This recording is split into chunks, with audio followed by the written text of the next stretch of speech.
Hello, everybody. Welcome to the Bearded Signal. I'm your host, JP Dunphy. It's been a little while since I've been here. Again, apologies. Lots of things have been happening, lots of little changes in life, which took me away from the podcast for a little bit here. But taking a little break from the whole political side of things for a moment to focus on something that is very important to me personally, as well as important to all of us. And I'm going to explain all of that why. So today, we're going to be diving into one of the most urgent stories that you'll likely never hear this year, and yet you won't really see it in the media, but it is super, super important.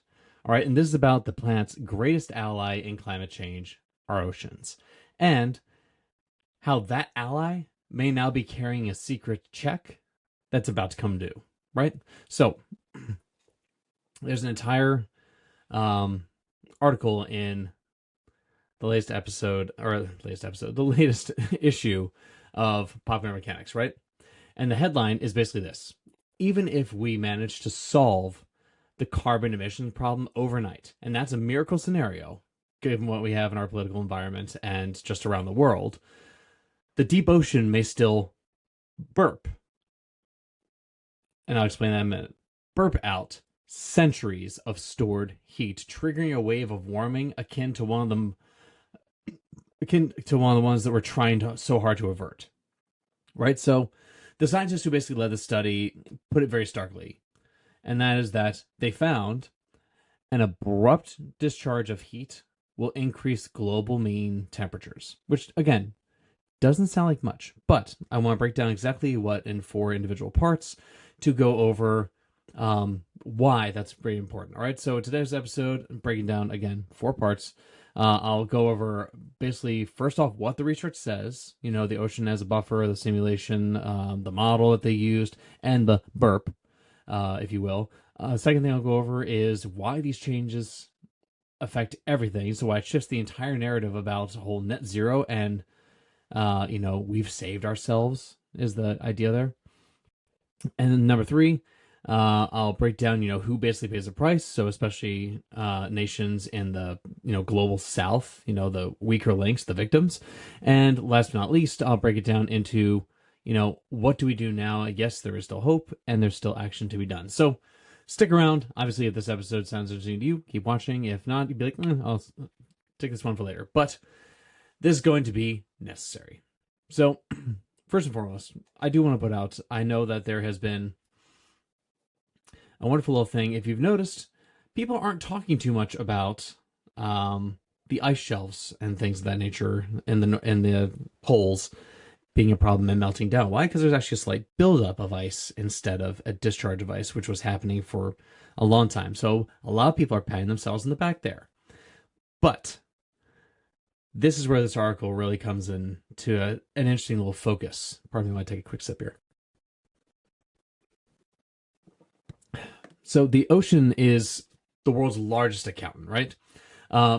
Every excess that we've ever dumped into the sky, it's quietly logged in ledgers in the seawater and sea pressure, right? So every ton of carbon, every calorie of heat is taken on faith that will, settle up one day.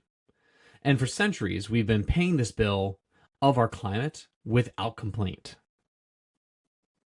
Now, if you don't understand what I mean, what I want to talk about here is the fact that 90% of all the heat trapped by greenhouse gas hasn't stayed in the air. It's gone under, literally absorbed into the seas, right?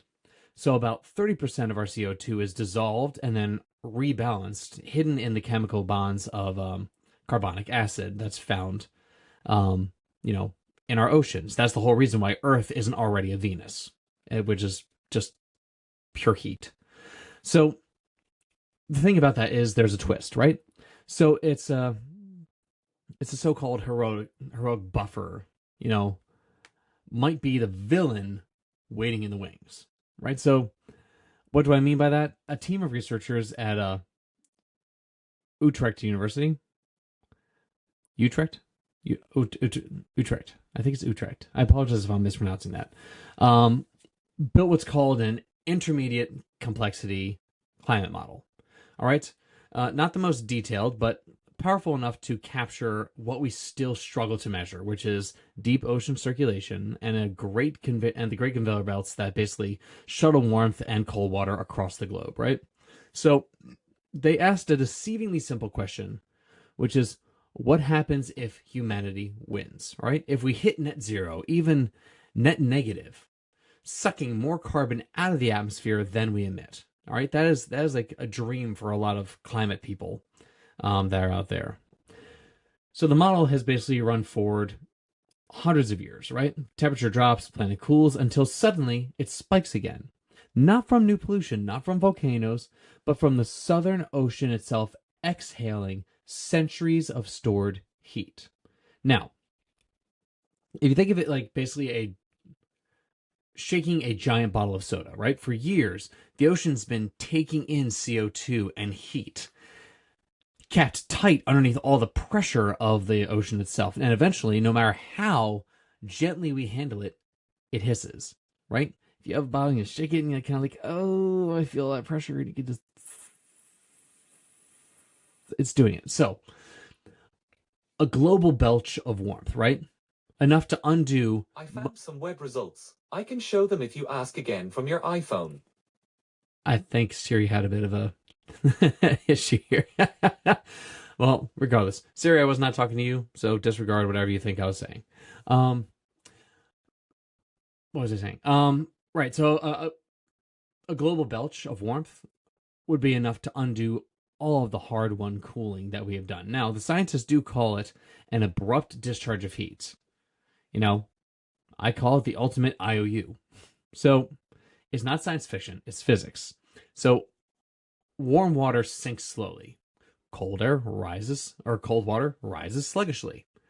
The ocean's overturn takes, like the entire turnover, it takes hundreds of years, right? Now, when we change surface conditions faster than the currents can adjust, we build up a backlog of energy, and that energy never disappears, it just waits. And the article compared it to a burp, right? Cute word for something so cataclysmic. Because when that burp comes, it's not just a hiccup. It'll be a century-long aftershock after a wave of warming, another round of chaos, right? So the other side of that is, if we don't reverse it, that keeps building and will also explode out, this gigantic burp. So if we hit net zero and start to cool, it's going to release its heat. If we don't go negative and we're still net positive, it's still going to release its heat, and it's going to be bigger because we haven't lowered the overall temperature of the ocean, and our built up check that's coming due, right? So what I'm going to say about that is, there's a myth of net zero, right? We built this climate dream on a finish line. Net zero, the magical number, the day we stop adding carbon to the air and start taking it out. It's a clean slogan. It fits great on t-shirts, it's conference banners, political podiums, but nature doesn't read our slogans, and science doesn't care about what your slogan says. The burp, research rips the comfort out of that idea. Because what it means is, when politicians tell you we'll be net neutral by 2050, they're describing an account trick that ignores the ocean's books, right? The Earth's system isn't a gigantic on-off switch. It's a vast symphony of delayed reactions, and we can't stop music mid-note and expect silence. So even in a net negative world, the deep sea still holds what the atmosphere once carried. And when the heat resurfaces going through that cycle in the ocean, the temperatures will rise again. So the reason that we're having a little bit of a hiccup is that all that heat that we've added is now going down, and some of the cold ones coming back up, which means that we're basically partway through that cycle where the really cold, deep ocean water is coming up and all that really hot top water is starting to go back down, which means it's going to come back around again. All right? So when that heat resurfaces, the temperature rises again, and compare it to the entire industrial era warming stretched over a century, it's going to hit at once. So imagine running a marathon, collapsing at the finish line, only to learn that there's another 10 miles hidden off course. That's the psychological gut punch of this study that, again, you probably won't hear about, which is why I'm covering it here. And what it means is that the whole mission accomplished banners are dangerous. It means that we can't design adaptation strategies that assume cooling will follow decarbonization. Because it means infrastructure, agriculture, mitigation patterns all must account for this delayed heat pulse, possibly centuries from now. And what that means is that justice, real global climate justice, demands that we do more than just stop the harm. We must prepare for the harm already baked in. Right? And again, if you're not a climate person, you're probably listening to this and going, God, really? Another freaking tree-hugging mother... I get it. Trust me, I do get it. And if you made it 11 minutes in so far, I understand. I'm going to make this a faster episode just because I don't want to bore everyone with things. But the bottom line is this is a wake-up call to humanity. Whether you are part of the climate run or someone who says, yeah, it doesn't really exist. You're going to get hit either way. It doesn't matter which part of this plan you're in. But I have a plan going forward, which who knows if they'll take it. They laid out some of this in the article as well. But again,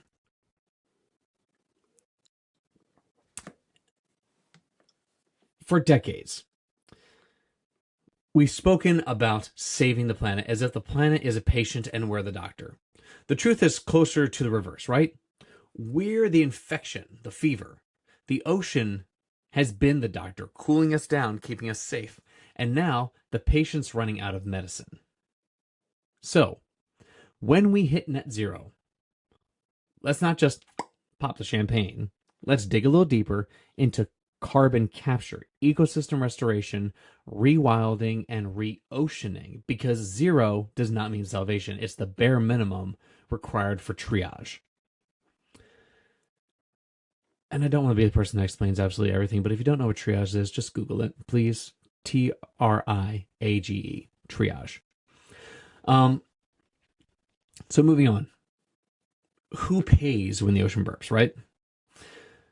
The study's projections hits hardest in the southern hemisphere, all right? And that's not coincidence, right? That's geographically and injustice branded together, right?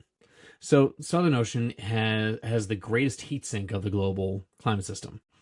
It wraps around the Antarctic like a planetary refrigerator coil. When it releases heat, that warmth radiates northward, hammering South America, Africa, and Oceania first.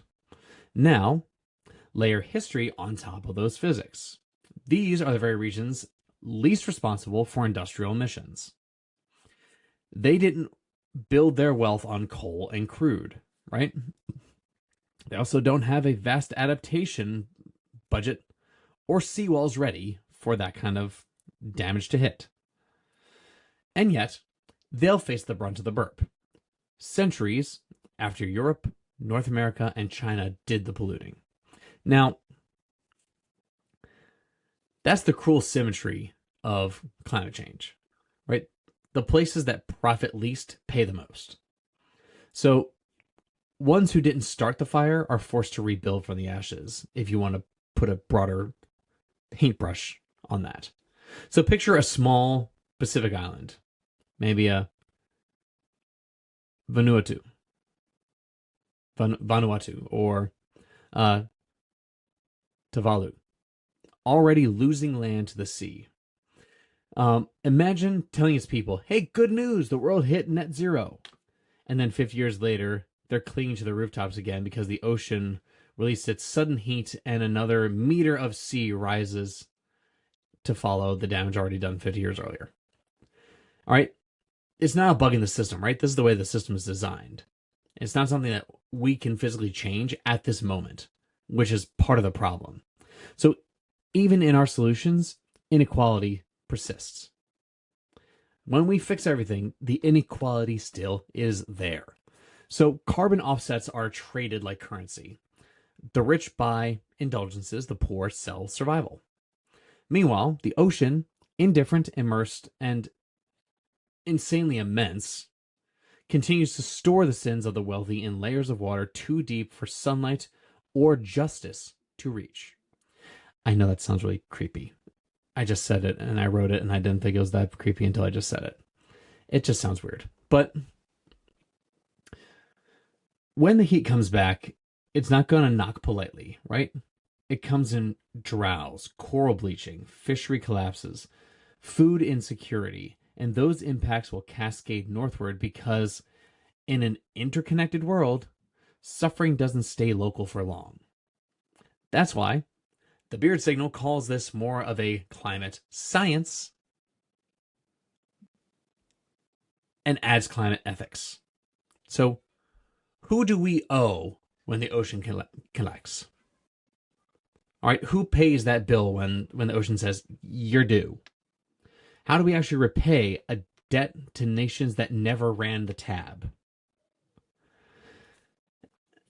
And I know what you're thinking.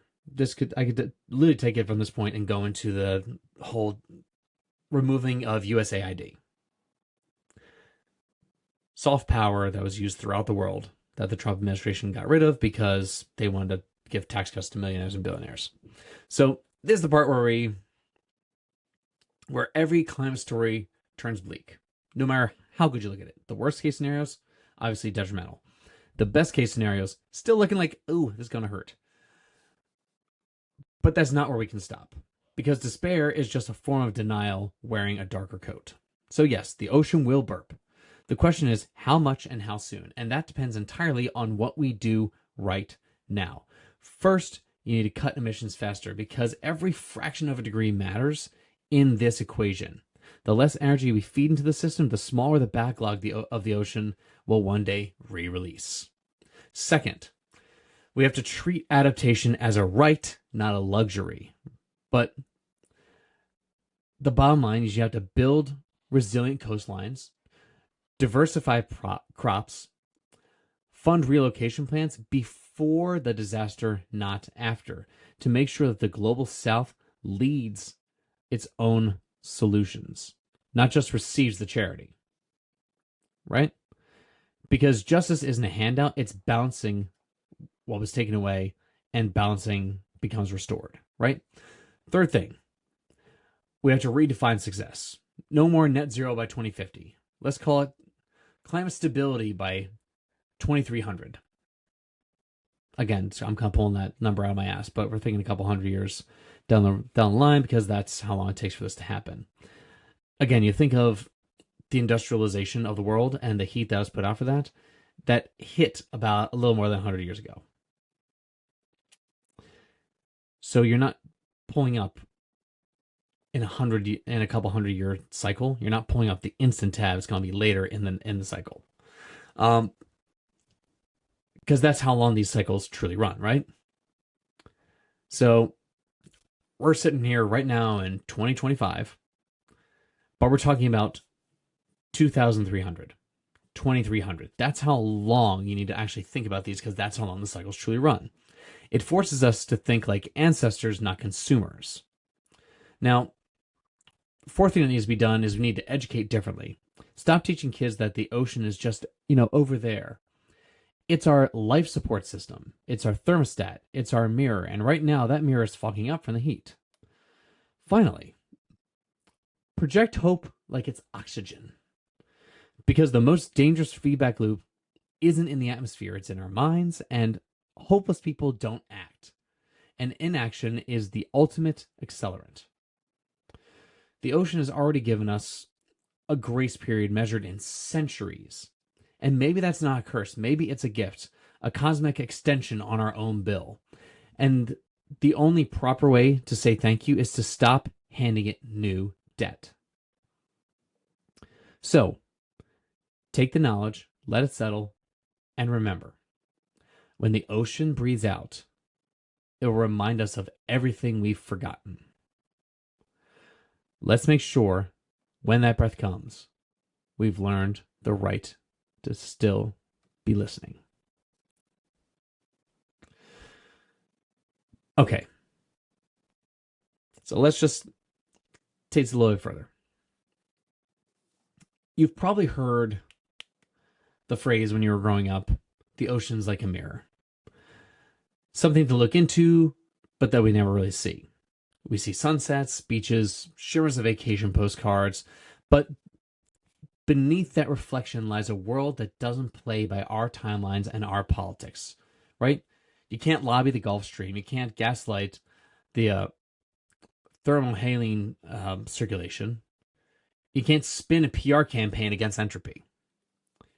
Centuries, we live under the myth of mastery, that we could burn, build, bulldoze without consequence.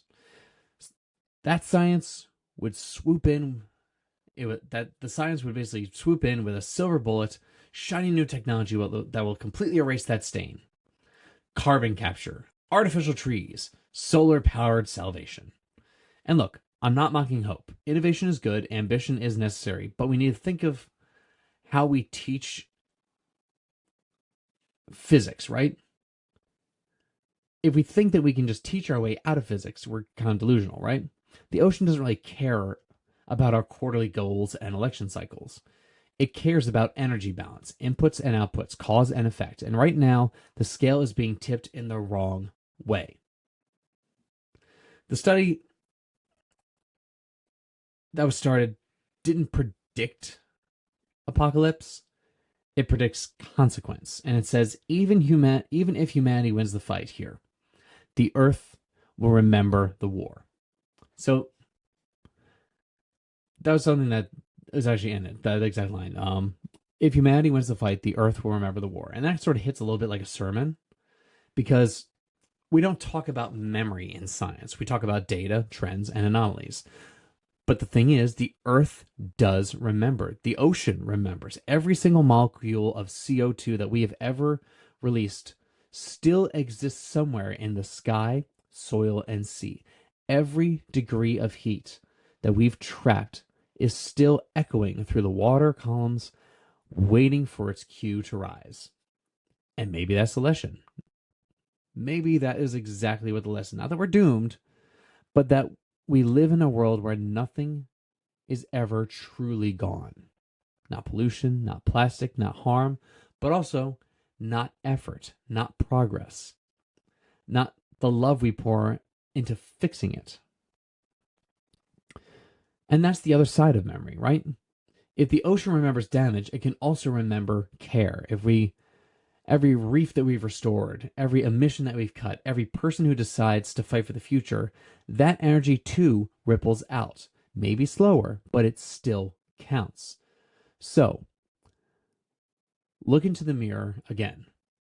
The same ocean that you swam in as a kid, the same ocean sailors crossed to discover the world. It's not just a reflection, it's a reminder that the planet keeps score. And now we're writing the next chapter. So, you have to think of it in two things: the reckoning and the renewal. And here's the truth: the ocean will outlive us. It has before. It has swallowed empires, erased coastlines. It has rewritten maps more times than we've drawn it. But it doesn't need us to survive. We need it every second of breath. So what happens when the planet's largest life support system finally crashes and it decides to cash that check that we've been bouncing for generations? Maybe the burp is nothing more than a warning. Maybe it's an invitation to wake up, to grow up, to remember that we're not the gods of this planet, we're the guests. And maybe, just maybe, that realization could be our redemption. Because when you strip away all the politics, all the partisanship, the profit motives, what's left is simple. We share one ocean, one climate, one future.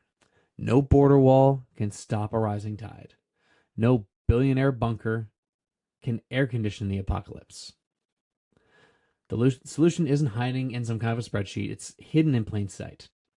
Reconnection, not only to each other, but to the planet and to the truth that everything we do echoes in the water of our oceans. So if we want to fight climate change, start by making peace with the ocean. support science, defend reefs, vote like coastlines matter, buy less, waste less, learn more. Teach your kids not just the names of the continents, but the names of the currents, the Gulf Stream, the Humboldt. Teach them that the sea isn't just scenery, it's the bloodstream of the world. Just like everyone learns that the Amazon are the lungs of the world. Teach all of it. Because when that deep ocean breathes out its stored heat, that burp won't just change climate, it will change us. And it will force us to look at the world not as owners, but as stewards. And maybe that's the whole point. Maybe the planet isn't punishing us, but maybe it's educating us. And in the only language that we truly respect, consequence. The ocean is telling us a story, not of doom, but of accountability. A reminder that we are given centuries of grace, and now the bill has arrived. We can't erase the debt, but we can choose how we pay it, either with despair or with devotion. And here's the basic signal for you today. We are still capable of awe. We are still capable of change. And the ocean, with all its fury, still believes that we are worth saving. And this isn't a Moana situation where I'm sitting there talking to the ocean. It's just science.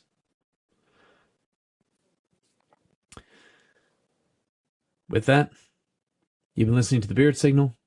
I'm your host, JP Dunphy. If this story moved you, share it. Write a review, drop a comment, talk about it over dinner, in the car, at the shoreline. Because awareness isn't noise, it's signal. And the more of us tune in, the louder it gets. So until next time, stay grounded, stay kind, and stay signal clear. Have a great one.